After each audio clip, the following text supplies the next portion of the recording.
तुम्हें जिस भी व्यक्ति ने माला भेंट दी है, जिसके कारण तुम्हें लग रहा है कि उस माला को धारण करके, उसे पहन के तुम लक्ष्मी की प्राप्ति कर सकते हो, तो तुम गलत नहीं हो।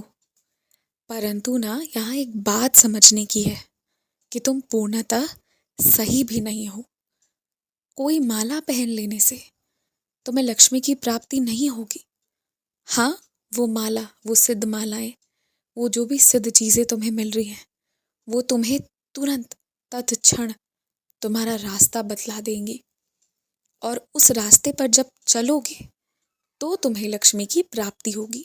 कुल मिलाकर मैं यही कहना चाह रहा हूँ कि जो माला जो धारण किया है ना तुमने, वो तुम्हें बुद्धि दे रही है।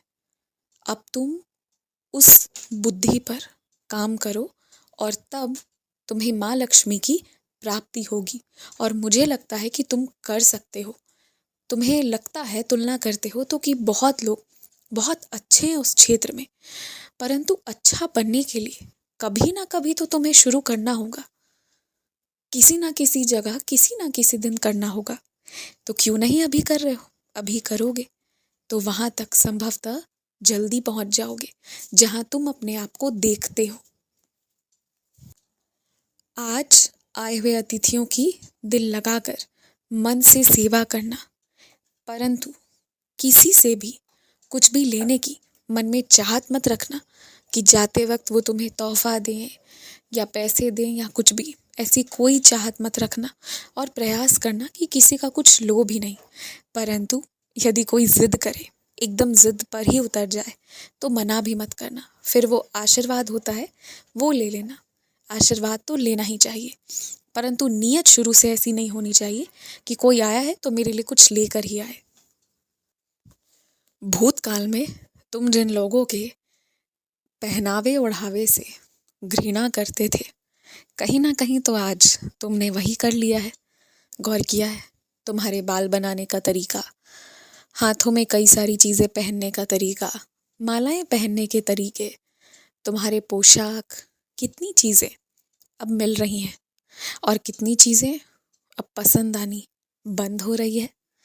इसका मतलब ये है कि उम्र के साथ और बढ़ते ज्ञान के साथ विचारधारा में भी बदलाव आता है।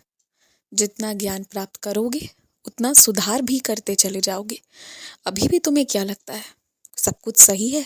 नहीं, अभी भी बहुत से बदलाव आने बाकी हैं, जो आने वाले वर्षों में तुम्हारे ऊपर होंगे।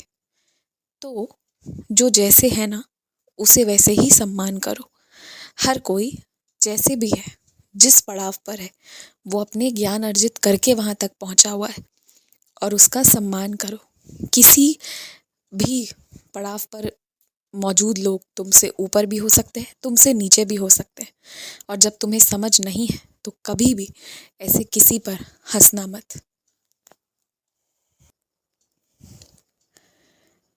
कभी कभी ना, सहायता मांगना आवश्यक होता है। तुमने सहायता मांगा तभी तो तुम्हारी समस्या का जवाब, समाधान सब निकल कर आया है। इसलिए घबराओ मत, खुश रहो, मुस्कुराते रहो। तुमने किसी के साथ धोखाधड़ी नहीं किया है। तुमने बस कुछ कदम अपने शांति के लिए, ये भी कह लो अपनी मानसिक शांति के लिए उठाए हैं। तो वो शिकायत नहीं है, वो आवश्यकता थी।